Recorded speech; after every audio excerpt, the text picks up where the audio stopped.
say you wanna watch a drama. You say you wanna watch a comedy. Well, you can watch it with your mama, or you can watch it with your daddy. You'll even sit and watch it with your middle schooler, so you can come and talk around a water cooler. We're watching all day and all night. Couch potatoes unite. Whoa, whoa. Couch potatoes unite. Whoa, whoa. Couch potatoes unite. Hello and welcome to a brand new episode of the podcast entitled Couch Potatoes Unite! Which is based on a blog of the same name because we have paid our website bills on time and don't have to squat for nothing. My name is Kylie and I love TV. If you feel the same, keep listening and or checking out our website, couchpotatoesunite.wordpress.com, as you're bound to find some common ground or something you like. For Couch Potatoes Unite, we're all about the wonders and the unique long-form storytelling of the small screen. CPU, ! is kicking it summer style and hopes you've been following releases of brand new episodes of the podcast on Wednesdays, as well as new blog entries on some Tuesdays. And as always, we have several more new episodes on the way. Because the panels and I live lives behind our podcast, the episodes are published once per week. Subscribe to the blog or the podcast via iTunes, Stitcher Radio, and via Google Play to stay on top of brand new episodes. Episodes already published discuss a variety of shows around the water cooler, including, but not limited to, iZombie, The X-Files, Marvel's Agents of S.H.I.E.L.D., New Girl, The Originals, The Crown, Once Upon a Time, Orange is the New Black, 13 Reasons Why, A Series of Unfortunate Events, Fuller House, Westworld, and The Good Place. Plus, new episodes are in the works, including revisits for Doctor Who, Gotham, Schitt's Creek, Arrested Development, Game of Thrones, Supernatural, Will and Grace, Stranger Things. The Marvel's Defenders panel will talk Season 2 of The Punisher. The DCTU will revisit all 4 shows in the CW's Arrowverse, and the Star Trek 50 Plus series will talk Season 3 of the original series.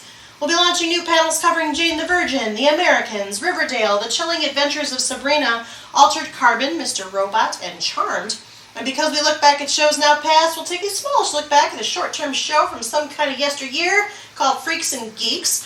We'll reminisce about the majesty of rain, and we'll revisit one of the all-time and most-watched classic sitcoms, MASH, which had a surprising number of requesters. I keep saying that, but maybe I shouldn't be surprised. By the way, did you know that CPU also from time to time goes live? We've been live from bunkers and comedy shows and Comic-Cons, and we just went live from Blue Ridge Games to take a shiny look back at Firefly. Plus, we're planning more live appearances and other cool stuff. So make sure you like or follow us at our Facebook page, our Twitter at CPU Podcast, our Instagram at Couch Potatoes Unite, or subscribe to the blog, our YouTube channel, our iTunes channel, our Stitcher Radio channel, or find us on Google Play. In the meantime, if you don't hear a show in this podcast format, fellow panelists and I still write reviews, and we always seek you panelists. So if you have any interest in joining the discussion, say hello by finding us at any of those outlets I've mentioned. At the very least, stop by and leave us a thumbs up, comment, or review. We like feedback, though we would prefer it if you would not follow Saul's example in this season. Oy vey. Today, we're around the water cooler and discussing Season 5 of septuagenarian situation comedy Grace and Frankie, which was released to the Netflix streaming library on January 18th, 2019, with a total of 13 episodes, which means, for the record, that this show is available to Netflix subscribers exclusively, as it is Netflix-produced original content. And yes, we've said their name about 5 times. They owe us like at least 15 cents. If you're a minor listener, Grace and Frankie is an American comedy drama web television series created by Marta Kaufman and Howard J. Morris for Netflix. The series stars Jane Fonda and Lily Tomlin in the title roles of Grace and Frankie, 2 unlikely friends who are brought together after their husbands announce that they are in love and plan to get married. Sam Waterston, Martin Sheen, Brooklyn Decker, Ethan Embry, June Diane Raphael, and Baron Vaughn co-star in supporting roles. The series follows Grace, played by Fonda, a retired cosmetics mogul, and Frankie, played by Tomlin, a hippie art teacher whose husbands, Robert, played by Sheen, and Saul, played by Waterston, are successful divorce lawyers in San Diego. Grace and Frankie's lives are turned upside down when Robert and Saul announce that they are in love with each other and are leaving their wives. Now, the women, who have never particularly liked each other in the past, are forced to live together and learn to unite and cope with difficulties in their future lives. On January 15th, 2019, Grace and Frankie was renewed for a 6th season. Today, our feisty group of gal pals, namely Kristen, Krista, Amy, and Samantha, have reconvened around the water cooler to offer their reactions, for better or for worse, to Season 5 of Grace and Frankie. Before we do, as always, I'm going to take a moment to double-check the panel's temperature. After all, as we all know, sometimes a TV show can take turns for the better or the worse in our heads, or can continue its level of awesomeness or lack thereof, depending upon the story evolution. As always, it should be noted that all of our panelists have viewed all of Grace and Frankie to date, and will, let's face it, discuss sensitive plot points, sight gags, jokes, and other elements best enjoyed on a first watch. So for those of you who are not caught up on this show, listen at your own risk, as there may be major spoilers. Welcome back, panel. How are you? Wonderful. Excited to be here. Great. Wonderful. Are you excited to talk about season 5? Absolutely. Yes. All right. So they know how this works. You probably know how this works, but I'm going to remind you all just the same. What I'm going to ask the panel to do is rate their interest in Grace and Frankie following season 5, along with standard CPU character question, which changes with each show we do. And I have slightly tweaked, not entirely tweaked, because really these characters haven't changed that much, but I did a little change as we go into season 5. I'm going to read that. I'm going to ask them how they feel about it nowadays, and then we'll talk about the season. Sound like a plan? Awesome. Yeah. All right. Yeah. Let's go with it then. How do you feel about Grace and Frankie after season 5? What can you say? You're ecstatic about everything the show has to offer. It gives you a new lease on life, and you're ready to sing your happiness and joy for this show to the rooftops, though you also believe it might be starting to show some warts, like a bothersome sleep apnea machine or an impossible stage director. You still adore it, like Robert Hansen.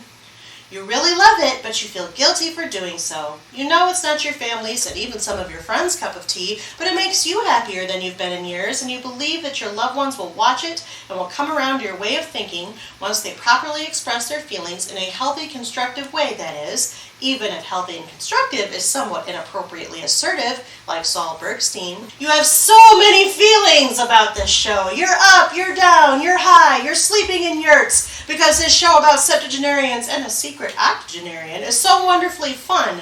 Whatever you are, this show is nothing like you've ever seen before, and it leaves you with so many feelings, though you do relate to the times at which it is prone to melodrama for laughs, like Frankie Bergstein. It's messed up in all sorts of ways, but you're willing to go with it because that's what a cool, hip, young business owner has to do nowadays. Besides, you like more of it than you care to admit, especially Frankie, she's like your coolest aunt, and Barry the accountant. He's surprisingly handsome, like Brianna Hansen. You did not like it or anything about it at first until you became accustomed to the situations being portrayed, even at this late stage of the game.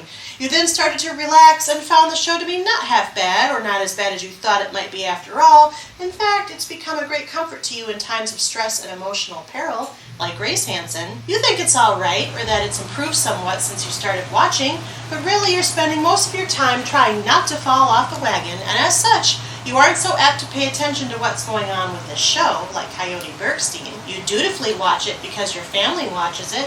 However, the show is deeply flawed to you, and you're mostly only going along with it because that's what you have to do out of loyalty for your family, and or you at least find the Allison character likable, like Wabudike Bud Bergstein, or you don't like it. Some things have grown on you, like the creepy but complicatedly attractive alcoholic character and the two gay fathers, but you're really just trying to do the best you can with what you've got as far as this show is concerned, if you even know yourself, like Mallory Hansen. Who would like to start? Hi, I'm Kristen. Hi, Kristen. Hi. So last time I was Frankie. I shockingly only chose one. I don't normally do that. You did, and you were shocked then too. I know, and I'm still going to be shocked because I'm still only going to choose one, and I'm still going to stick with Frankie. I have so many feelings. I don't sleep in yurts, but I wouldn't be opposed to it. But this show is so fun. I binge it immediately when it gets released on Netflix. It's just so lighthearted and funny, and there's nothing else like it. So I'm sticking with my homegirl, Frankie. All right, welcome back, Kristen. Thanks. All right. Hi, it's Amy. Hi, it's Amy. So last time I was also Frankie. And this time I will mix it up a bit. Oh. So, of course, I'm still Frankie. I also have so many feelings, and I love it, and I think it's wonderful and fun. But I have a little bit of Brianna mixed in there, too, with it being a little, messed up with the ups and the downs. But I do like it. I do like the quirkiness of it. But she's just sprinkled in there, just a tiny bit. Just to throw my Frankie off just a tiny bit. But yeah, I still love the show. All right, welcome back, Amy. Thank you. Hi, I'm Krista. Hi, Krista. I was a Brianna last time, You were. and I continue to be a Brianna, but with a bit of Robert as well. Oh. Wow, you just shot right up there to some I extent. think I was too critical. Okay. Yeah, the show has its problems, and it's not perfect, but it's also comforting and easy to go back to. There's something there. Something you can't put your finger on, it's the thing. It's great. So it's wonderful, and I wouldn't say maybe gave me a new lease on life, but... Why not? That's part of the description. I know, but I love Robert's enthusiasm when he's happy about something. It speaks something about me, I guess, of being objectively happy. I don't know. Brianna and Robert. Okay. Welcome back, Krista. Hi, it's Samantha. Hi, it's Samantha. Last time I was Frankie all the way, surrounded by my family of buds. They have since deserted me in my Grace and Frankie watching, and I'm still thoroughly a Frankie with a little dash of Robert because of the season finale. My one wart of the season, but otherwise still very enthusiastic. Okay, welcome back, Samantha. And of course, my name is Kylie. I moderate and participate on this panel, as I do on many of the panels you know. Last time I was Frankie with a dash of Brianna. I am going to stick with that. I feel that season 5 has remained consistent compared to the past seasons where I have felt this way. And I still feel this way. It's still delightfully funny. I have so many feelings, but there are also some places where it's messed up and I'm willing to go with it. But, I mostly like Frankie. She's awesome. And Barry the accountant is surprisingly handsome. Amen. Samantha has the hearts. I do. That's, I didn't even consider that was one of the other not so great things about this season was the severe lack of Barry. Well, we'll talk about that. So, as you say, we might have to revisit that. Yes. Who knew we'd be hearts over someone who wears a sweater vest? Look, everybody's got their stuff. Well, welcome back, everybody. We're here to talk about season 5 of Grace and Frankie. Again, as we've said in the prior chapters, we did a catch-up mini-series for seasons 1 to 2 and seasons 3 to 4. And we may not be the intended target audience for this show, but we are all very much enthusiastic, seemingly, about it. We have the feelings. We have the Frankies. I would argue we are the target. Women over 30, I'm sure, must be close to be the target audience of this show. Well, maybe. Okay. We can talk about that. But at least for now, and hold that thought, what did you think of season 5? I don't know that there was a real theme on this season because there were a lot of situations this time. There was squatting as they tried to get their house back. There was Robert and Saul's newfound assertiveness, or as Peter the director called it, bitchiness. Yes, we can say that word maybe once or twice on the podcast. They hire Joan Margaret as a home health aide. The kids have a variety of issues, as they always do. What did you think about the season? This is Amy. While I did enjoy it, I did think that the different events or different circumstances the Grace and Frankie and the others found themselves in, they felt like they were too quickly resolved and we moved on to the next thing. So for me, that was a little too frenetic.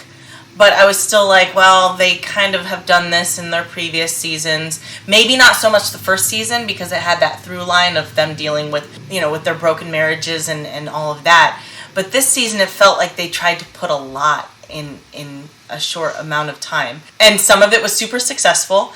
And some of it I was like, oh, I don't know what the point of that was. But I still enjoyed all of it. Yeah, I feel like this season they keep playing up the fact that, Grace and Frankie are still trying to fight for their independence, even though they are older. They're in their 70s and secretly in their 80s. Well, just the one. But yeah, okay. So Frankie's in her 70s and Grace is secretly actually in her 80s. But they keep having to fight against Robert and Saul and the kids that, no, we are fine. We can live in our own house. We don't need a home health aide, which is brilliant when Frankie hires Joan Margaret, because she's a delight and I love her, even though she's kind of useless, but she's wonderful. And She's hysterical. I would love her to be my home health aide. I think she gave Grace a coffee mug full of gin. Because she's wonderful. That's why we love Joan Margaret. I would love a coffee mug full of vodka. But it feels like they're constantly reiterating, no, we're fine, no, we're fine, no, we're fine. And at one point I did get really annoyed with the kids that they just weren't trusting their moms and believing them. Robert's the one who had the heart attack. Yeah, Grace had a slip and fall. Frankie had a stroke. Had a stroke, but it's, why aren't they being as hard on Robert and Saul? I agree with that. Yeah. Absolutely. Well, and again, I'm not defending it, but just to devil's advocate that question, Robert has Saul, and Saul hasn't had an issue. Right. Whereas I get Grace that. and Frankie each have had an issue, so I think what spurred the worry was they both had something. Right. And they're worried they can't not rely on each other as much as they thought they could. Right, but they've also both had, relationships. Yeah, they're not married yet to any other people until we get to the season finale. Spoiler. But, Grace was in the relationship with Nick, and they were seeing each other extremely frequently. Frankie has been dating, different men, including a new one this season that she rekindled with. So they do have other people in their lives where they don't necessarily need a home health aide all the time, and they're still really healthy, and I don't know. It's just a weird thing for me that I wish they'd kind of let them be and get away from. Yeah, because as women, they're generally fabulous. But I think the difference between Saul and Robert and the ladies is the fact that they're a couple, so they're relying on each other. And even though the two of them have decided, like, hey, you're my person, we're in this together, I don't know that they necessarily advertise that out to the families as much. Yeah. So I think the kids still view them as kind of these individual entities and don't realize how much they rely on each other. And I almost think that a home health aide was a good compromise to the solution. Because people in a nursing home, they don't need to be in a nursing home. Having someone come in and just make sure that no one fell down, it's not a bad plan. Especially when you're dealing with aging parents. But they're so vibrant.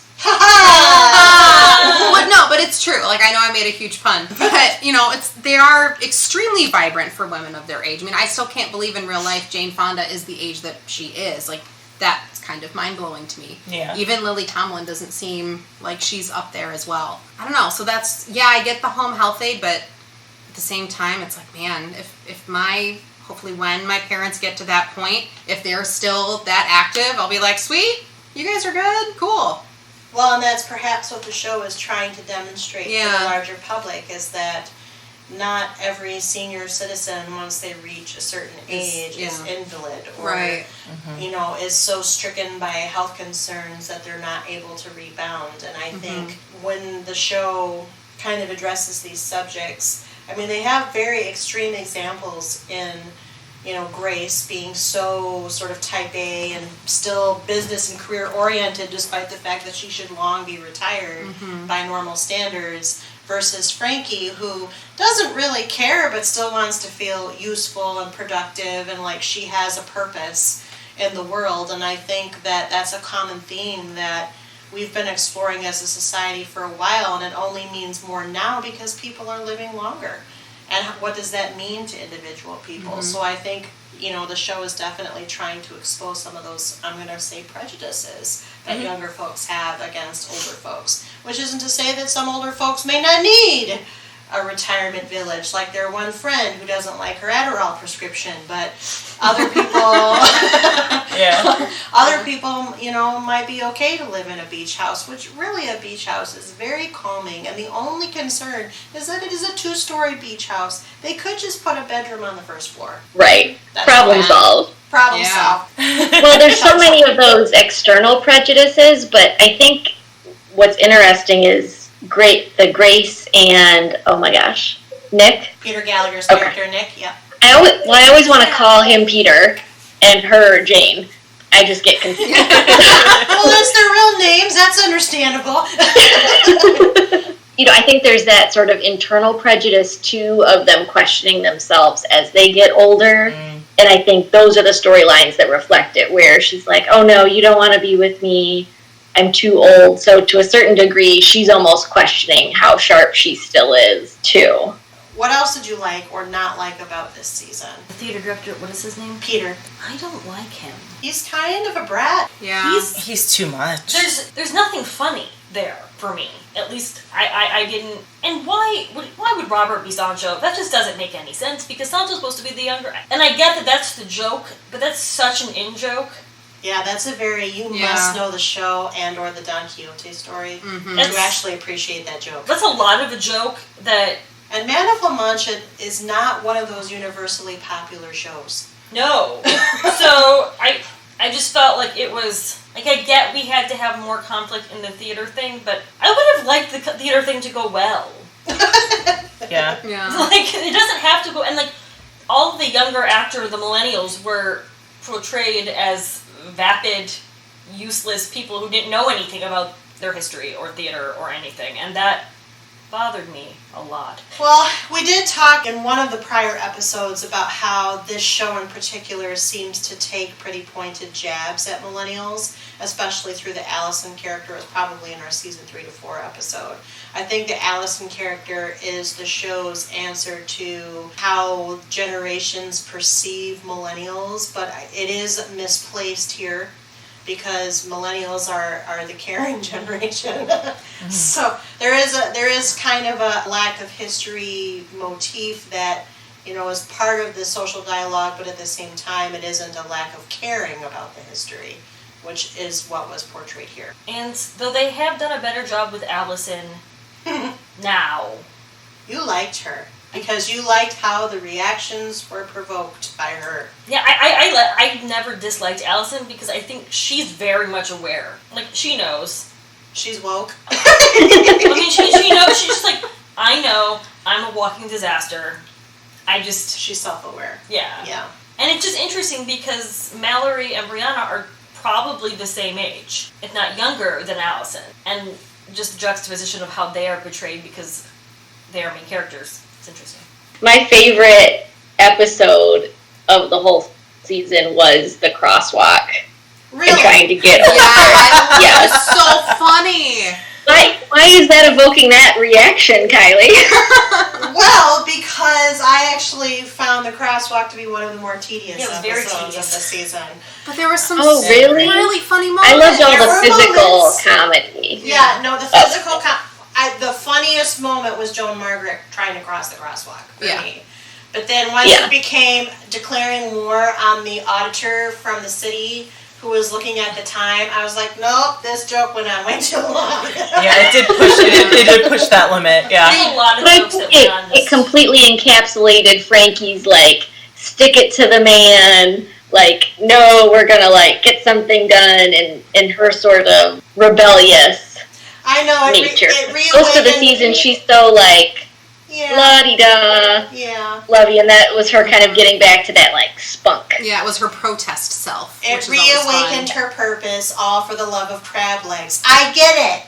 But we also got a really nice moment from Grace at the end where Grace embraced her age and she took her dear sweet time in a very fabulous slow motion walking across the crosswalk to get them the victory that they needed to add a few more seconds onto that time. And that was also a good moment. And that was a good moment. It was a good character moment for Grace too, because I think that's the episode where she was outed as a secret 80-year-old woman. It was her birthday. Yeah. It was her birthday, and she'd been lying about her age since her 20s. Yes. So the fact that, this was her moment of effort, and I'm gonna play into this, like, that was cool, but she did it in fabulous style, which she always does. She does have very nice clothes. She does. Was this remind me, the Okay. first episode, it's the naked man in their house, right? In Robert and Saul's house, Yeah. yeah. And the kids all come over and He's naked. he fakes up, and Robert pretends to pass out. Yeah. That's the season. Yeah, that's the start.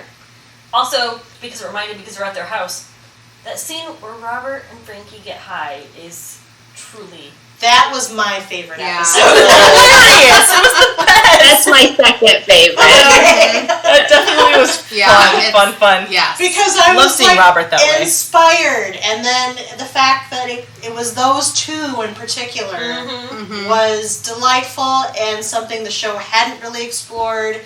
And I love that Robert says at some point, "I'm really great when I'm high."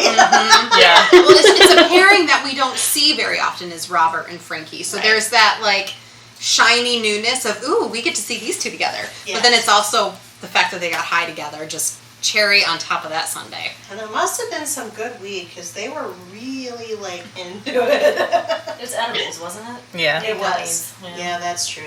Maybe it tasted good. I don't know. Well, and just to see him so, like, relaxed, because he's the most uptight character next to Allison. Yeah. Next to Grace. Grace. Yeah, that's true. Yeah, generally speaking, he's not. Yeah, I never think of her being uptight, Oh. which is completely not accurate. Yeah. I guess it's all relative, right? Because when you hold Grace up against Frankie, sure as heck she is uptight. But when you hold Robert up against Saul, he seems uptight. But if you think about Robert versus Grace, I would actually say Grace is more uptight than Robert. Yeah. Because Saul has softened Robert in a way that Frankie has not managed to do to Grace. Yes. But Saul can work a nerve. I love Saul, but he can work a nerve sometimes that I think in a way Robert's responses to him are sometimes warranted. Like this season, for example? Like this season. What did we think about Saul's newfound assertiveness, which I'm not even quite sure I tracked where that came from other than the acquisition of the dog. Oh, I love the dog. His relationship with the dogs were really sweet. And he has to yell at him in German and he hates it. Well, was that... Oh, yeah, that was Carl. Yeah. So he bonded first with Peter's dog, Norman, when Peter became an incessant house guest because he cheated on his husband, who then cheated on his husband with the same guy. It's all a thing. Yeah. Michael Gross plays Tim Bagley's husband on the show, which I think is interesting. But then because he missed Norman so much, Robert let him get his own dog. And he was going to get a pound dog or a shelter dog because that's his high morals. But then he fell in love with a $3,000 bred Jack Russell Terrier. Who he has to yell at in German. Between the two, I like Norman better. Norman is just like, the best dog. Norman was a very nice dog, but Carl is very charismatic. Jack Russells are on television. Charismatic? They're on television? Well, I thought you said they're charismatic. Yeah, charismatic. Yeah, well, Eddie from Frasier was also a Jack Russell. Was he? He was a very charismatic dog. And Wishbone. Yeah. He was a Jack Russell? He was. I don't know dog things. Yeah. we have the trilogy of Carl and Eddie and Wishbone. There you What's go. the story, Wishbone?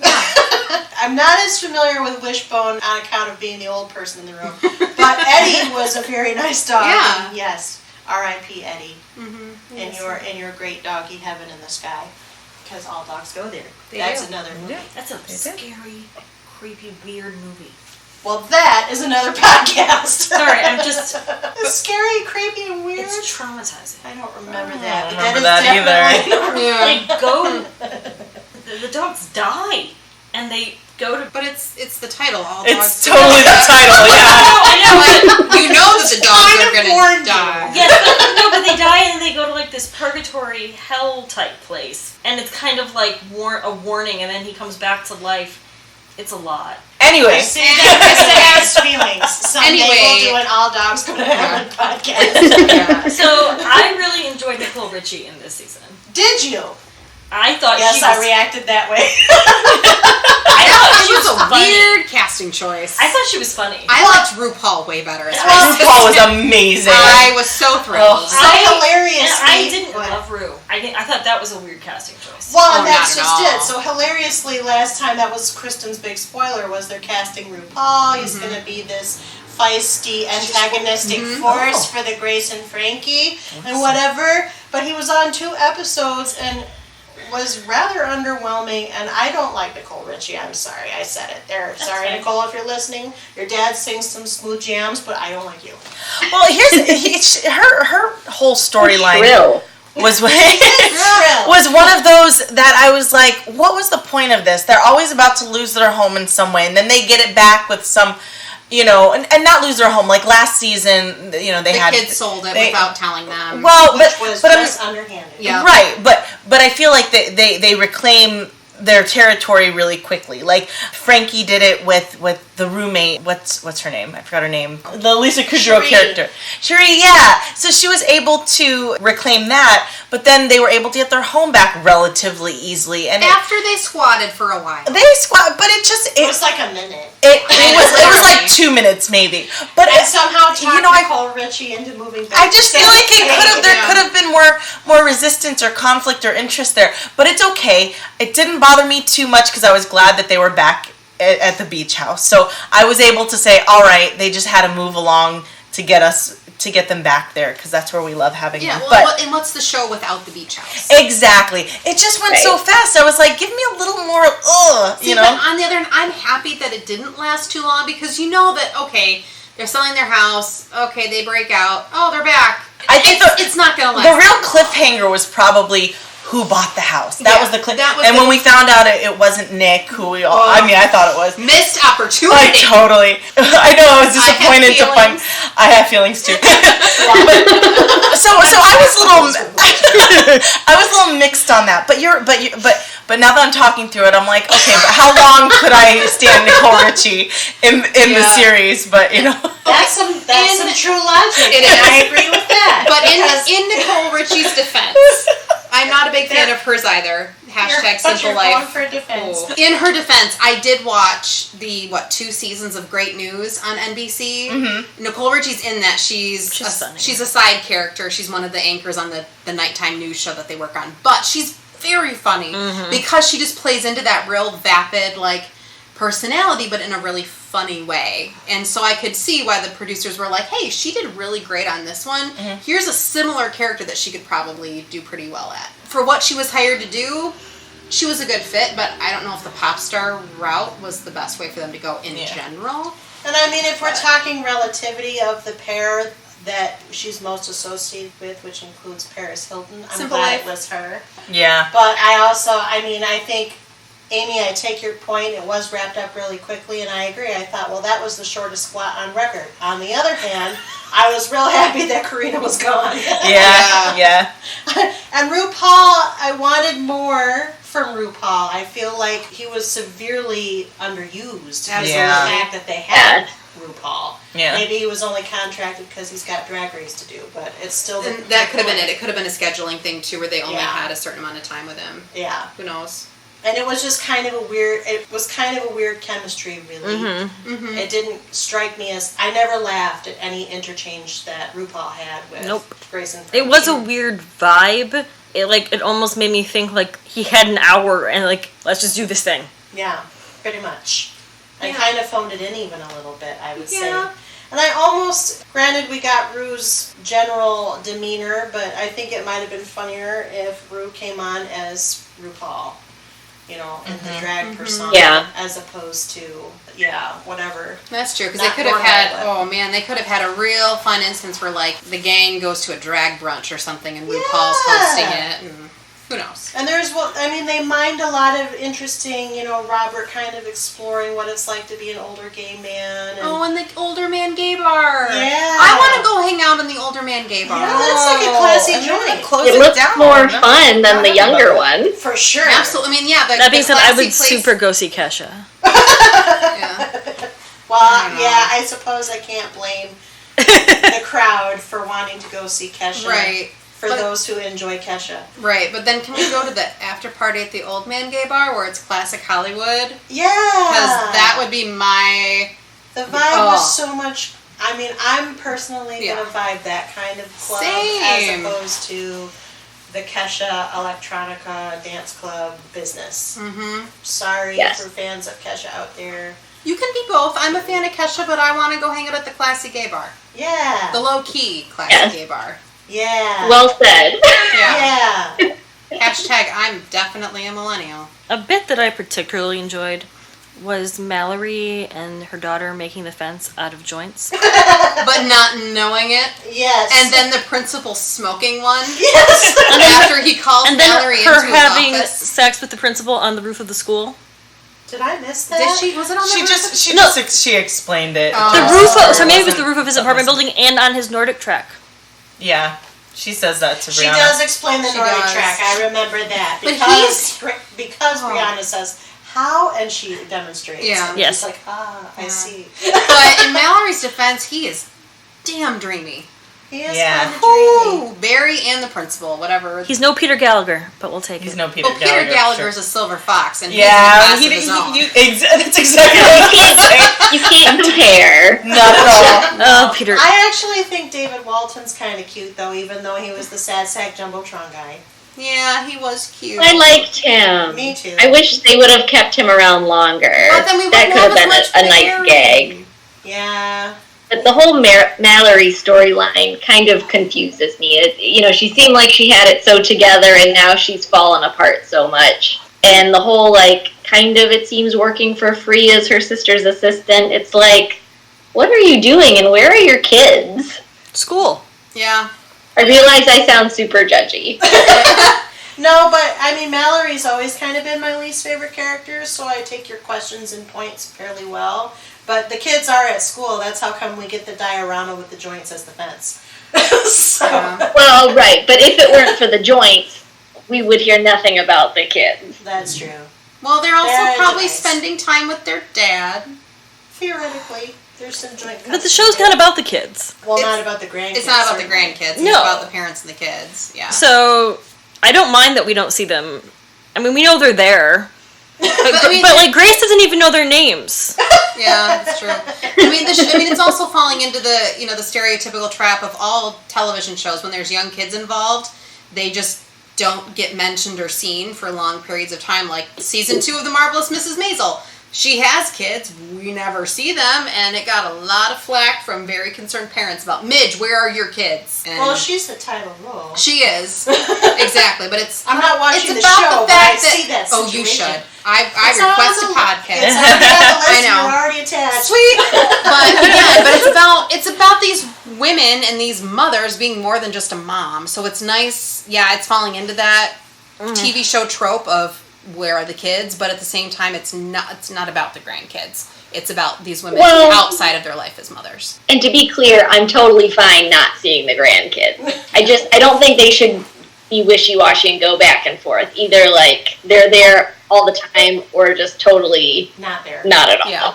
As funny as the joint thing was, it felt out of place for me with everything else that was going on in the season. It's like the writers were like, oh, we forgot to mention something about Mallory. Let's throw something in here. Well, I don't think it was unnecessary or kind of out of left field. It was a place to propel Mallory into a new situation for her. It's how she met the principal that she's kind of dating. Yeah. So they needed some sort of a catalyst to get her together with this new romantic interest, and making him the principal of her kid's school and having a very funny meet cute introduction really worked for me, actually. I thought it was a clever way to keep the kids somewhat involved, but not heavily involved. It was a good middle ground. Yeah, it didn't bother me that they weren't. It didn't bother me that they are only seen when they're needed to be seen, if it's part of moving the story along. Right. So we don't see all the characters anyway. We see don't. who we need to see, and they are referenced quite a bit. Yeah. And I'm okay with that, because they're not particularly likable either. And But neither is Right. Mallory, in my opinion. Yeah, and it's also very truthful, too, because when you're a single You're not parent wrong. with school-aged kids, you're going to probably meet a potential romantic partner at your kid's school. That's just where you are outside of work. Right. So that was very truthful. And it was also very truthful that Brianna gave Mallory the drugs, which is something that she's constantly trying to gift to her sister, along with vibrators and other sex toys. Because Mallory also needs to loosen up because she's a little bit more like Grace. I don't think she's more like Grace. I think she's... Out of the two, she's more like Grace, for sure. Than Brianna? Yeah. I think Brianna's more like Grace. Brianna's way more like Mallory's Grace. more like Robert. You think? Oh, okay, Yeah. fine. I get that. She is really, if you I get recall, that. she is really close to Robert. I get that. Yeah. Strike that You're from thinking the record. you're thinking of the uptightness. Yeah, the I get where uptightness you're is very coming much from. like Grace, but yeah. she is But a I little think Robert. that I get you. Brianna has all the uptightness of Grace, but she's more aware of it Yeah. and does more to try to... she can't turn her brain off, and that's why she smokes so much weed. Yes, that's astute. I'm laughing because of the truth. But she was also really close with her Aunt Frankie, who smokes a lot of weed. There's that too. We all have our different coping mechanisms. It's almost like she's a Grace who wants to be a Frankie. Yeah. Yeah. I think that's true. She wants to think she's way more chill and cool and laid back than And she she's is. so not. But I can personally relate to that a lot of, I'm chill. Says no one about me ever. No. Sweetie, we love you, but no. No. Hashtag self-awareness is good. Yes. So, All of that stuff comes out on the podcast. I love it. it's kind of a joke at our house, I'm going to be honest. Nick is like, go with the flow. And I'm like, huh? What flow? I'm sorry, I don't understand. Does not compute. Just to clarify, my boyfriend's name is Nick. we're not talking about Peter Gallagher. But if we were, oh man. We're going to get to him. I've been waiting to talk about him. He is known around our house as America's Dad because of the OC. Oh, Peter Gallagher is but America's we talked dad. about that before. There was stuff before the OC. Sorry. Yeah. Center stage. Whew. That's what introduced me to Peter Gallagher. No, truly folks. anything. Peter Gallagher, we are big fans of Peter Gallagher in our home, so we watch a lot of his films and things. And I did watch Center Stage. It is now on Hulu. Yay. I only watched the dance parts because honestly the acting is not. Oh, it's horrible because they cast ballet dancers and professional dancers in the roles who didn't act. But Peter Gallagher is But the wonderful. dancing is excellent, which is what I just kind of fast forward. We love Peter Gallagher. So back to the whole And idea. everything he did. Right. Back to the whole idea with the school and the weed fence and the diorama. I mean, I think maybe the reason why you felt it was forced, Samantha, because I was kind of thinking about that as they were talking about these other facets, was that the other weird piece about it is that Coyote glommed on because he kept thinking the principal was going to cut the music program, and so he decided to insert himself into this situation weirdly and awkwardly, as he often does, but then it just kind of, again, made that situation feel a little like, oh, just in case you don't, or just in case you've forgotten, there is sort of a kind of a love triangle that we have positioned here, but are not really exploring, but we're not ready to give it up yet either. Right. I like so Coyote, but I don't feel like he maybe had anything to do. I'm sensing awkwardness based on more things than I thought, which is probably always the case. Yeah, I like Coyote a lot. He's really, really charming in a way that doesn't come across with some of the other characters. He's very humble. But I feel like he didn't have anything to do this season. He had zero to do Yeah.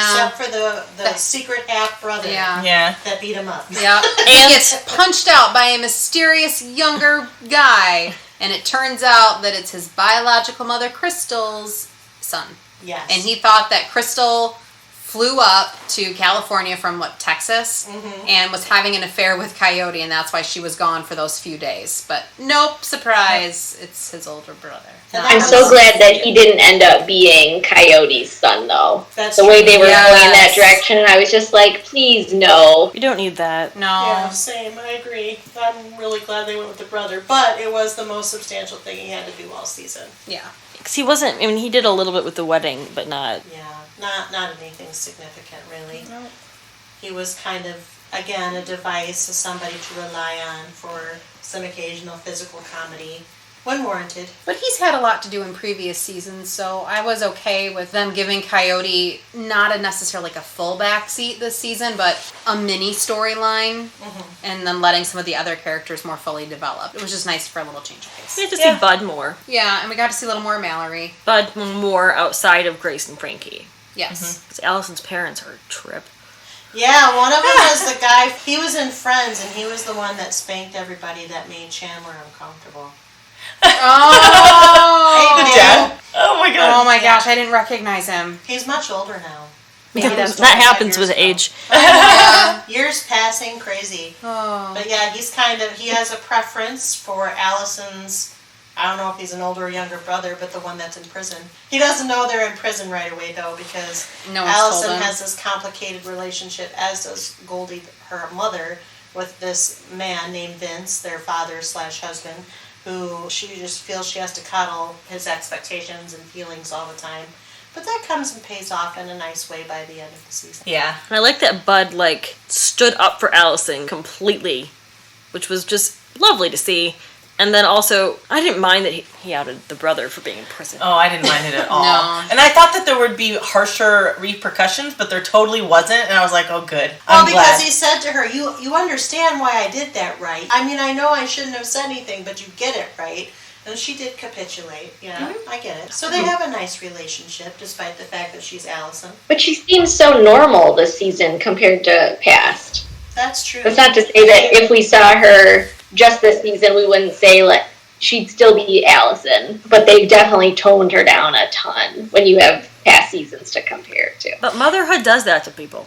Well, and I also think that in previous seasons, we were being introduced to all of her quirkiness in a really aggressive way. And now we're, as an audience and as the family and the circle in the show, were used to it because they were still there. I mean, she got stabbed with an EpiPen just for asking a question about something because she's allergic to everything in that wedding dress. And so she's still pretty quirky. Yeah. I just feel like they toned it down because we know now. You know, so they were able to kind of be a little more subtle about it.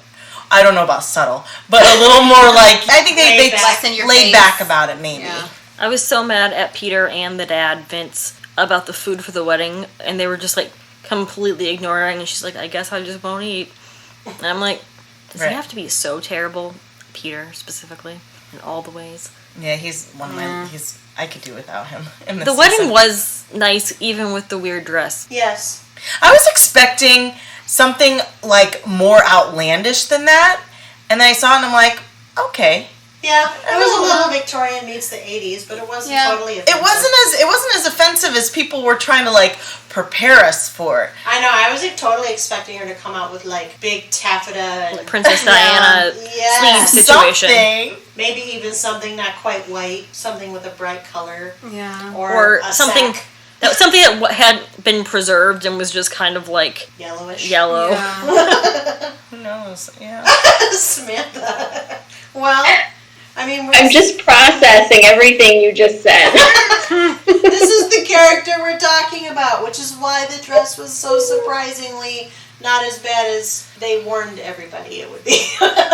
Yeah. But yeah, let's talk about the wedding. They're married now. I think probably leading up to the wedding, what's important to note is that there are several hiccups with Vibrant. The website goes down, and Grace is quick to blame Frankie, but in reality, Grace failed to pay the domain fees because she was too busy trying to save Brianna and save Grace from bankruptcy. As that has not been paid, there is a lovely man at the retirement village played by Ed Asner who is just lonely and he wants to talk to somebody, so he buys up the domain, which Frankie recognizes pretty quickly. So that's kind of the clue where this is going. And then the other piece of it, we've already mentioned Robert and Frankie getting high together. Well, this episode also leads Frankie to continue on an inspiration she had, which was to create a National Vibrator Day. So she tweets at the Vibrant account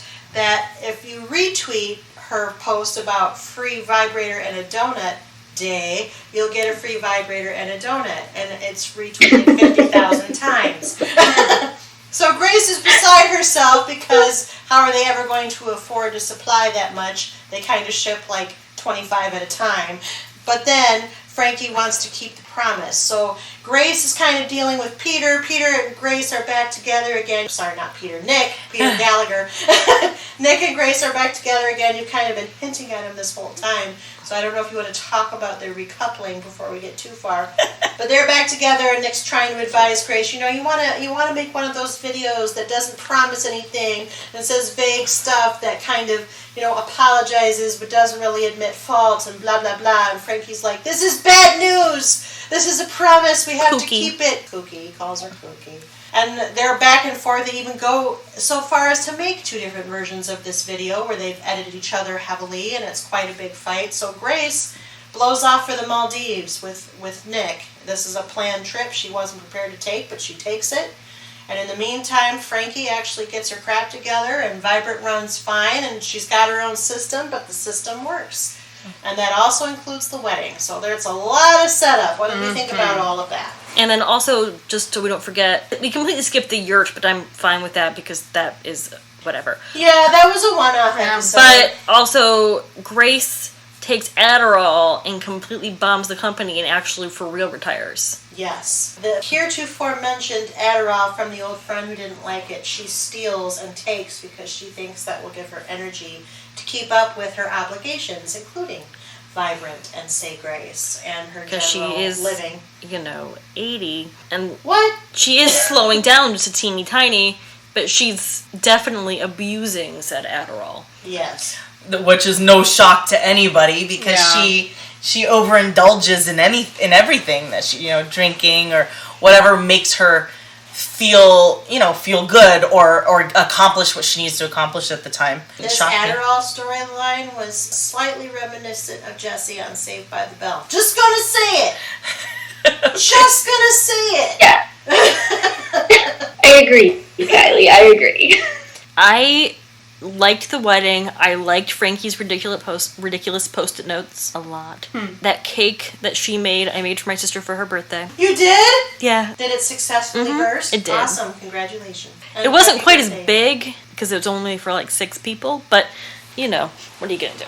Yeah, the wedding was cute. Okay, so I'm gonna jump in and talk about Nick because you had mentioned we can do that. Do You it. can talk about any of Let the me tell you, it took way too long to get him in the season because I was like, if we don't have Nick in this season, I don't know if I can cope.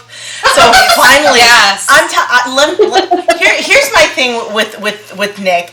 They have crafted such a dreamy man in this character between looks and character and just he's funny and he's supportive and he's just all of these things that are just goals.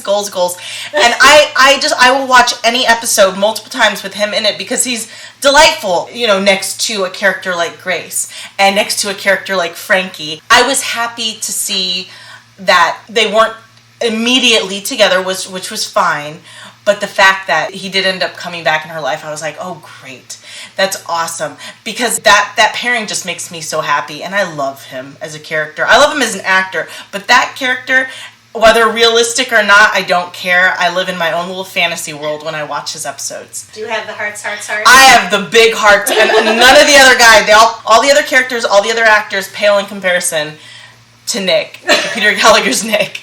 Amy has. Are you willing to share him with us? Well, you know, if I feel generous that day, sure. Samantha, you're taken up by Barry. I know! You've already got Barry, girl. I know, but Barry's not around right now. What are we gonna do? I'm willing to share. I'm charitable. Barry's around. He's being wooed for his sperm by his college roommate. But I'm also sharing it with that. Kristen, so Yeah. there's only so much to him to go around. Look, if we can, We can work out a schedule. if we can have a comment of Sister Wives for David Tennant, we can surely work something out here. Okay, Yes. you're fair enough. Yep. You were saying, Krista, you enjoyed the sperm donor. Just because it brought out, it made Brianna reconsider something about her relationship and herself. Yeah. that she hadn't before, and it was nice to see that she's gonna make a commitment, and it scares the shit out of her, but she's going to be okay. And the way that she responded when she found out, when she spoke to the two, and they said, well, actually, you know, we opted to go with this other guy because of these other kind of superficial reasons. And the fact that she was so adamant about being like, excuse me? And like it wasn't just that she settled for that decision because that's what Barry wanted. She actually advocated for him, and that was a real big character development that I was really happy to see. I'm liking her more and more as the seasons go on, because the first season, not a fan, but she's grown on me. Always loved I Brianna. loved Brianna as well. I generally relate to her the most. But they've humanized her a bit. June Diane Raphael? Through Her. that they've humanized her a bit through items like that, where it's not just like she has a reason. You see her realize things she's known all along and sort of come to terms with it and be like, she has more depth now than she had that first season. Yeah. Generally very superficial initially, and it's like, that's just not how human beings are for the most part. Yeah, but she had some great one-liners. She does tend to have the sassiest lines outside of Jane Fonda's character, which I appreciate that snark quotient, especially in certain situations where the commentary is appreciated. I do agree she might have been a little bit over the top in season 1, but I think I've generally enjoyed her as a through character for the whole Some of my series. favorite moments looking back are her. Yeah. I mean, Frankie is still far and away my favorite character, but ultimately when it comes to Brianna, she's my favorite of the kids. I mean, I enjoy Coyote and Bud, and I don't enjoy Mallory so much, but I like Brianna because I think her sense of humor is more aligned with mine, so I laugh at her more often. Like, ha ha ha. Well, I like when they pair up Frankie and Brianna because they connect on that sort of snarky factor. Yeah. And I like how they play off each other. Agreed. What other thoughts do you have about all of that stuff? The Adderall, the wedding, the The fight. sperm donor, the fight, which is really the culmination of all of this, because Grace has jetted off and come back and tries to reinsert herself. She's desperate to kind of be in charge of the situation, and Frankie's like, no man, I got it, you're just making it all worse, and here's why you kind of suck. And they get into this huge fight where they say a lot of horrible things to each other, which leads to the next episode, which we will talk about separately as its own item. What did you think about that? I have to say I'm really glad that that it worked out for her in her own way, because up until that point I got the sense of like her ideas are falling flat. And why are they falling flat? Is it because she's kind of just out there, maybe forgetful, very eccentric? Is it, next to Grace, it looks like they make her out to not have her stuff together. But then when Grace is out of the picture, she has this motivation. She's compelled to make it work in whatever way she can. And it does, and I was happy to see that. Because it was like, yes, if we're trying to make a point here where women of a certain age or a demographic of a certain age can function and still have goals and still meet those goals, then Frankie should be part of that, and not just in a crazy, like, stick it to the man way, but in a way where it's like, we had this was why we created Vibrant, and now I want to return to that. And it was good to see her successful, independently successful. So I don't know, I was happy to see that Grace came back and it was like, I got this. It might not be what you would have done, but it's working. But in some ways, I think that the reason why she was able to do that was because she was influenced by Grace. Mm-hmm. And that, I think True. Whether or not she recognizes that, I think Grace is even slower to recognize how much she's influenced by Frankie. Which then leads us to our next episode. Frankie is substantially less kooky than she was in Yeah. the beginning. Yeah. Much less kooky. Mm-hmm. Which she was in, She's Saul much more- and Frankie, despite the fact that Saul was secretly gay, I mean, they enabled each other on so many levels.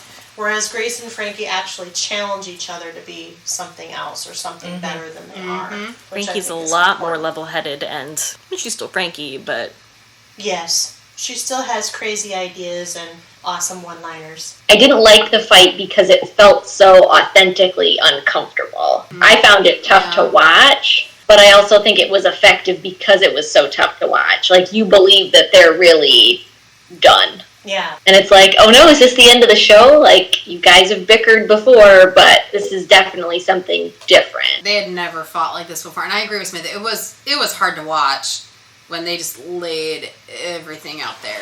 Yeah, I don't know. It'll be interesting to see where this leaves them in their relationship, considering some pretty big changes that we will talk about that happened in this season finale. Mm-hmm. But yeah, So very let's talk uncomfortable. about that finale.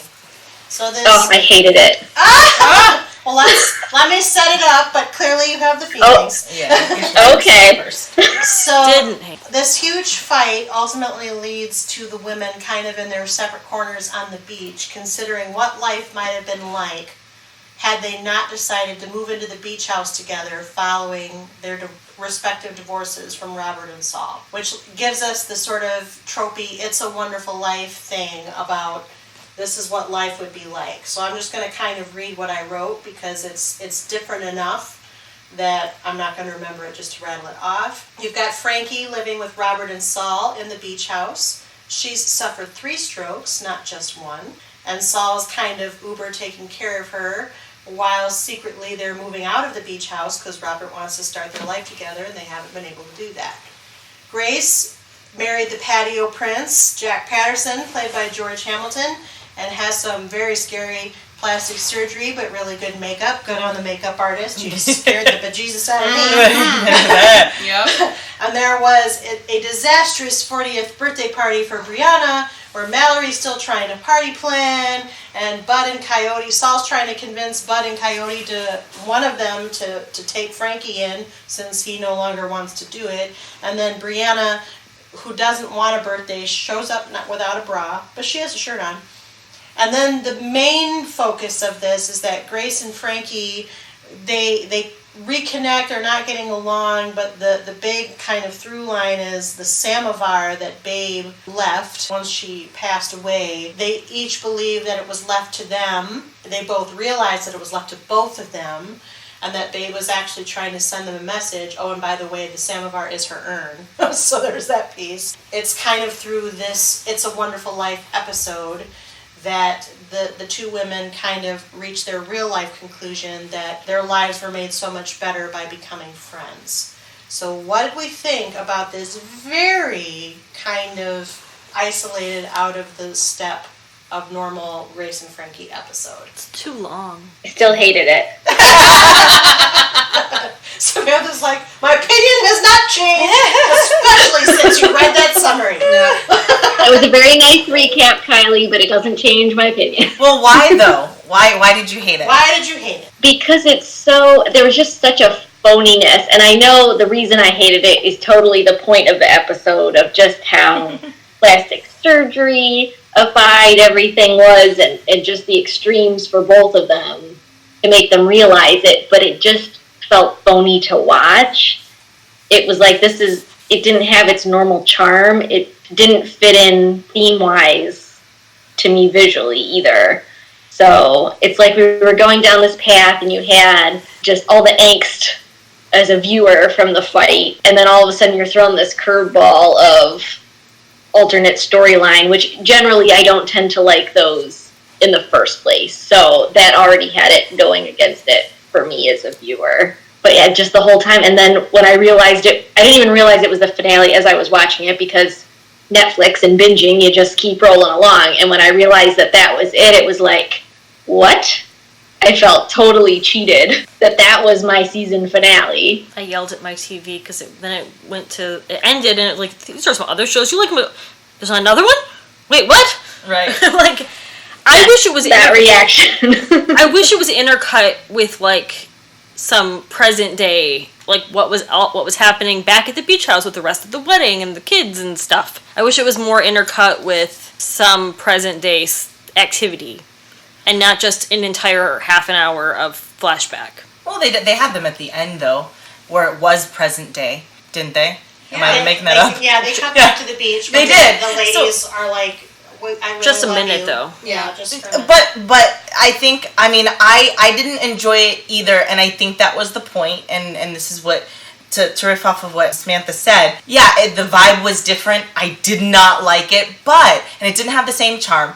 But that's the entire point. If they hadn't gotten together, if they had made different decisions, their entire lives would have just been this loathsome, collection of different people and their experiences. And I think as a viewer, like, we didn't enjoy that for a variety of reasons, and I think it was the point that we didn't enjoy it.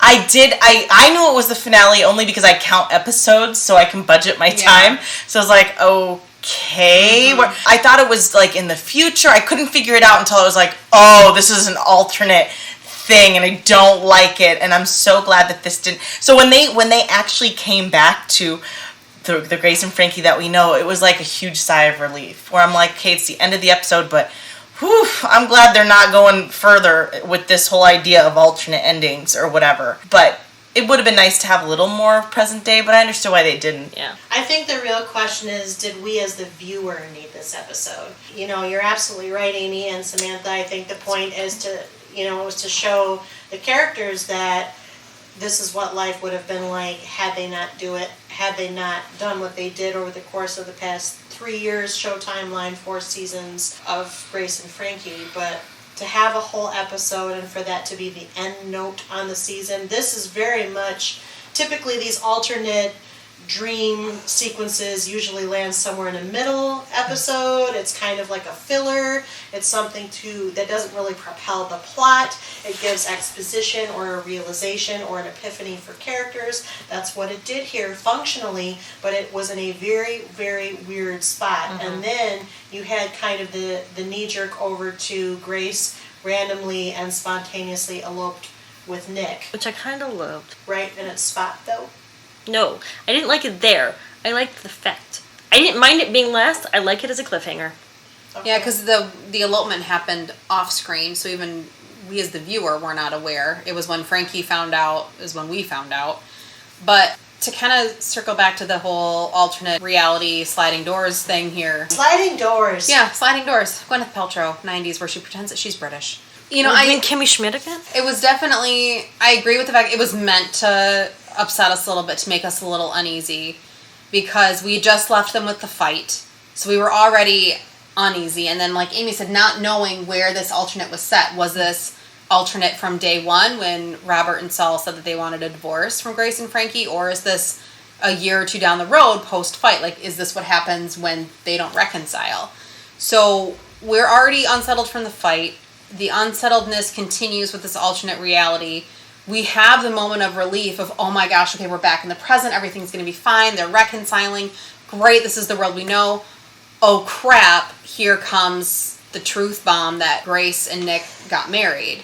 And I mean, by Frankie's reaction of just dropping in the sand in disbelief, I feel like that's kind of where we are, because like Frankie, we're not certain where this show is going to go from here, because now there's something else to mess with that Grace and Frankie dynamic. So I think the whole point was to leave us unsettled and to not know where the show is going to go next season.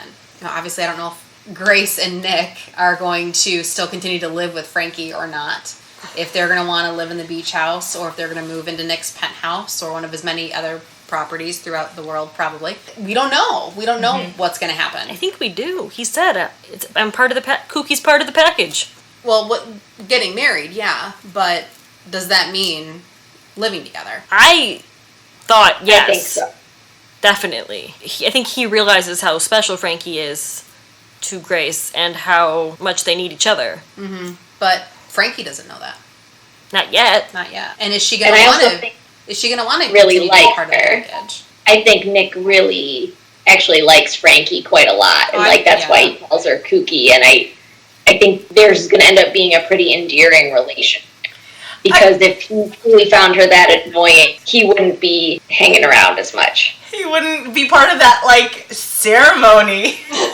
Which was hilarious, by the way, the whole chocolate ceremony thing. Oh my god. The fact that he indulged that is a testament to how much he cares for Grace, but how much he will tolerate and be a part of what the crazy kooky things that Frankie does. Yeah. Well, I think he enjoys it. I don't think he's doing it just to try and impress Grace or this is the trade-off of being with her. No, I just don't think in life relationships last when there's that kind of, well, fine, I'll go along and do this because you like it. I think there's a genuine interest there from his perspective. Yeah, I think he was wild in the 60s. That's what I'm thinking. I just think he has a genuine love and care for Frankie, obviously in a different way than he loves and cares for Grace, but I don't know. I don't see him as just putting up with it because of Grace necessarily, because Grace doesn't even like half the stuff that Frankie does either. I really think he has a genuine care for Frankie through knowing her with his relationship with Grace. He's a good middle man for them. Well, and he has great chemistry with both of them. He does. Which also brings me to another favorite moment was when he brought his doctor in to be like, oh, this is we're gonna try to set him up, and I mean, he's doing the exam while they're eating. Yeah. Oh my gosh, hilarious! With the hand. Loved it. Yeah. Yes, for the hand. It was. How strong are your wrists? He brings the Nick character brings in an element of humor that balances out the kooky, charismatic element of both of those women, and I loved it. Anything he was in, and the characters he introduced were great. Well, and to kind of, I guess, piggyback or jump on Kristen's point, yes, agreed. I think the show was going for something and achieved it with It's a Wonderful Life-y kind of season finale that left us unsettled and maybe questioning where can they go from here. But I think the ensuing talk tells us that we really know where it's going from here. I mean, I suppose the show could surprise us, but it's Grace and Frankie. The show's always going to be about Grace and Frankie. Mm-hmm. And even though Grace and Nick eloped, I don't think it's really going to change much for Frankie. I think it's just a lot to process because she was unsettled. And I just feel like as a season finale, it was the most underwhelming of the 5. Mm-hmm. Quite honestly, so I don't hate it like Samantha does with her strong feelings, but I did feel of all the episodes of the season that was the worst one, and it felt out of place. It felt like there was a moment that could have been introduced earlier in the season, and maybe some other situations could have brought us if they wanted to land on this dramatic sinking to her knees on the beach, and God only knows by the Beach Boys. I feel like the road to get there could have been less forced and less gimmicky than the one that they did. I will admit, endings aren't their jam. No, but they've had better. Yeah. Yeah. But generally speaking, like the penultimate episode is usually the better. True. Generally speaking, you're right. But that's just how I feel. I know, Samantha's hate, and Krista's like, I didn't hate it. It was too long. I don't know if the rest, you were both kind of talking about Amy and Krista, and I don't know where you land on hate, love. I think it was intentionally distasteful, and I think no, I mean I can't say I hate it because I think that there was an intention there. I think we were meant to feel uncomfortable, and if we weren't, well, we did, but they created 5 seasons worth of these women and their relationship and everything revolving around their relationship to throw this episode in, whether it was, I don't think they could have eased it in anywhere. I can't even think of any time that would be a comfortable thing to watch.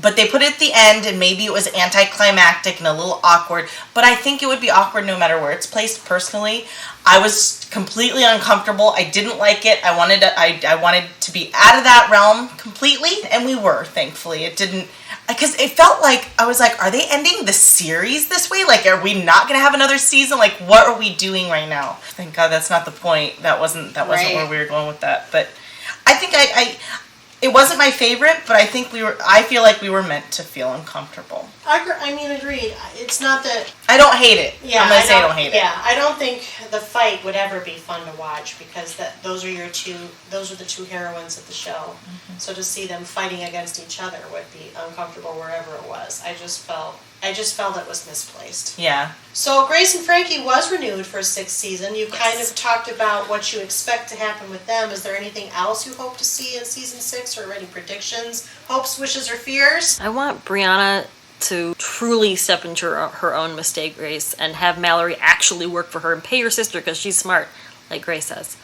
And take all of that gumption and self-righteousness that she has and turn it into something. Actually. And let's hope that Mallory becomes a little more into her own as well. Because I feel like she's been kind of a pathetic character for a while. And now she's in this relationship where she's finding a little confidence, maybe a little sexual confidence, maybe confidence in herself, and not feeling so down about her ex and all of that.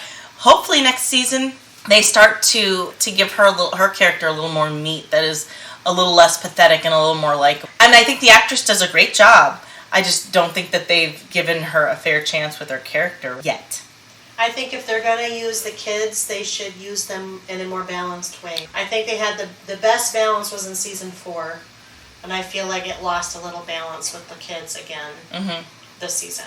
So my hope would be, I like when the families interact with each other. That's why the wedding, all of them. That's why the wedding episode is so fun, because you put these very dissimilar families together that have known each other for years, and they have all these great dynamics that you get to watch. I feel like there was more of that in earlier seasons. Anytime and less they're of at that now. Robert and Saul's house and they're doing brunch. Yeah. That's always fun. With mimosas. And when they found, there's always alcohol. And when all the kids came over and then there was the naked guy because Mom and Grace are missing, that was fun. Yeah, it's always fun when it's all of them, I think. Well, and in those instances, that's where you get more of the zingers and one-liners. Yep. Yeah. Yeah. I'm going to wish for Dolly Parton. Yeah! Because they're talking about doing a sequel, I guess, to 9 to 5. For the 3 of them all starting it together. And Lily Tomlin has said multiple times, it is a dream of ours to get Dolly on the show. We're still all really good friends, but she's so busy, so... Dolly, if you're listening, we want you to go on this show. Yeah. All right, Dolly. Be with your pals, man. Yeah, and I just read, apparently, Dolly Parton just got a show deal at Netflix. So... Maybe. Well, that's interesting. Right, yeah, it's called Heartstrings. It's an anthology series due out later this year. called Heartstrings. That puts her in the family. It does. People And come so- on each other's shows all the time. Right, and so Lily Tomlin is, and the response is, she said, quote, but now she has a big show deal herself at Netflix, so I don't know. Saying, like, maybe we can swing it. Maybe, we don't know if she's going to be too busy. Yeah. Work 9 to 5. Work that 9 to 5. Yeah, even if it's just like I think a 9 to 5 remake would be so bizarre, but I would love to see her on this show. Yeah. And play off all those dynamics. Yeah, they don't have to play. I mean, they're not playing the same characters already. So she doesn't have to play her same character either. I just think it would be fun. Dolly's character is one of the best ones in 9 to 5. It's true. She's one of the fun. They're all very. They're all funny, but hers is, she's my favorite. She's got some sass. She's got her sass. It's fun. And then, amongst my Google, because I just Googled Grace and Frankie season 6 just now, because I'm like, hey, I wonder what's going on. They're currently filming. They started filming in May, so yay. And then also, I didn't know this because I'm not as big of a Saturday Night Live SNL watcher as I used to be, but apparently, on one of their last shows of earlier this year, so like middle of May, quote, SNL aired an episode with a whole skit dedicated towards Grace and Frankie. It featured DJ Khaled and Paul Rudd, who rapped and sang about how great this show is. Oh. Yes. I'll have to find the YouTube Okay, clip. further research needed on that. I will send it to our little podcast group chat, and then maybe Kylie can include it in the show notes for other people. Yeah, and then also there's a link to their whole panel at, was it Paley Fest in LA? There was an hour-long panel of them talking about the future of the show and like how far it's come and all that. I haven't watched that, but they have the whole panel on YouTube. So it's really good. I highly recommend. Oh yeah, Right. any. This is the Paley Fest clip of Grace and Frankie cast. Yeah. Got it. Yep. So like, was there any like new information that was talked about? I don't remember there being insight. The bulk of it was just talking about the relationships amongst the characters, and still they generally talk about Grace and Frankie being groundbreaking because of the age that the characters are set, and gotcha. It felt more general informational than like, hey, we're going to give you a scoop on what's coming up next. But still a good watch. Yeah, we've been including helpful links the whole time, so I would love to embed these clips for y'alls, our panel and you, listener. Here are the questions. A, are you going to keep watching? Yep, of course. Yeah.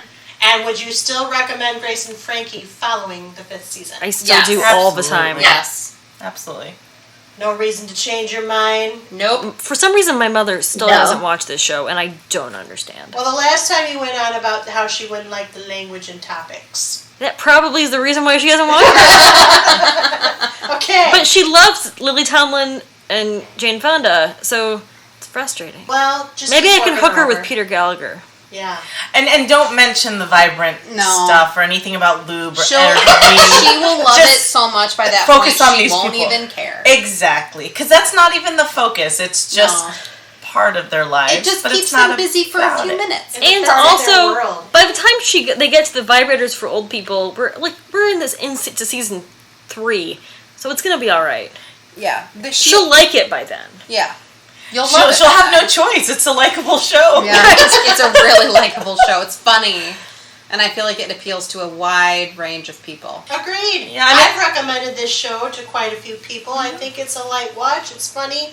What a heavy hitter cast. I mean, Absolutely. You It's a can't deep go bench. wrong with It's these. a deep bench. Right, yeah. It's Yeah. a very deep bench. You're not going to be disappointed. Right. And it's people. created by the creators of Friends. Well, Like, one of them. but Yeah. still, it's created by one of the creators of Friends. Like, So it's got cred. it has lots of cred. I mean, Much cred. Lily Tomlin and Jane Fonda would not have done this if it wasn't the right vehicle. Correct. So that's what I place my confidence into. Yeah. And they're wonderful to watch. It's fun to watch. It's fun to talk about. And there's cute dogs. And there's cute dogs. Cute dogs, cute men. I mean, you cannot go wrong. I Peter mean, Gallagher. Peter Gallagher. The Peter Gallagher fan club is on this panel right now. And Mary. And the principal. There's so much I But can't Peter's like the OG, man. is. We can't forget. OG from the OC. No. I never But watched you're it. right. There I'm just are gonna keep others. doing this. It's fine. Just There's watch lots of reasons to watch. Yes. So Bottom good. line. so funny, and it's rewatchable. It is, and it's easily bingeable too. Oh, very much You so. can take them in. The episodes aren't very long. The seasons are just 13 episodes. 13 episodes that are a little less than 30 minutes. Very easily bingeable. Low commitment. Huge laughs. I love this show. I just do. Agreed. Effusiveness. Awesome. I agree. This show is pretty great.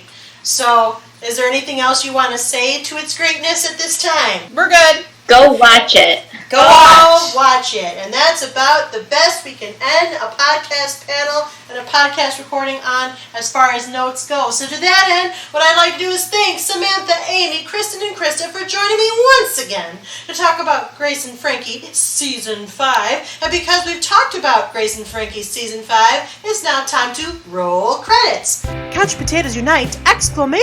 Was produced by Back Pocket Productions, run by yours truly, the Chief Couch Potato, which is really another way of saying executively produced by me, Kylie Piette. My associate producers are Krista Pennington and Selene Rezmer. I edit this podcast, and our logo is by Rebecca Wallace. Our marketing graphic artist is Krista. Our theme song was written by Sarah Milbratz and sung by Sarah, Amy McDaniel, and Kelsey Rezmer. Kelsey played the keyboard, Ian McDonough played the bass, Christian Somerville played the guitar, and the whole kit and caboodle was engineered and produced by Kyle Aspinall and Christian. We hail from Grand Rapids, Michigan. Please, if you like what you hear, take the time to rate us on iTunes, Stitcher Radio, or Google Play, or wherever you find your podcasts. Give us stars, give us comments, give us reviews. Let us know how we're doing. Send us a message. We might just read it on the podcast. Tell us what you like, what you don't like, what we should keep, what we should toss. You know how it goes. And if you have suggestions on shows we might consider, contact us at our website, couchpotatoesunite.wordpress.com, where we have a guest book, by email at couchpotatoesunitepodcast@gmail.com, or via our social media, Facebook, Twitter at CPU Podcast, and Instagram at Couch Potatoes Unite. Though, of course, we add new and old shows to chat about around the water cooler all the time. We always have several more new episodes coming down the pike. Just listen to our intros, and if you miss old episodes or want to know in general what we cover, just find us. We are everywhere and searchable wherever you look for things on the internet. You can search for us, or you can subscribe at our website, our channels, our social media accounts. Stay up on our new events and episodes. Until the next time, all available seasons of Grace and Frankie are available to stream on Netflix, as that's the network that made it. In the meantime, our Grace and Frankie panel will next reconvene following the release of the 6th season, the date of which has not yet been announced, but which will most likely drop in 2020.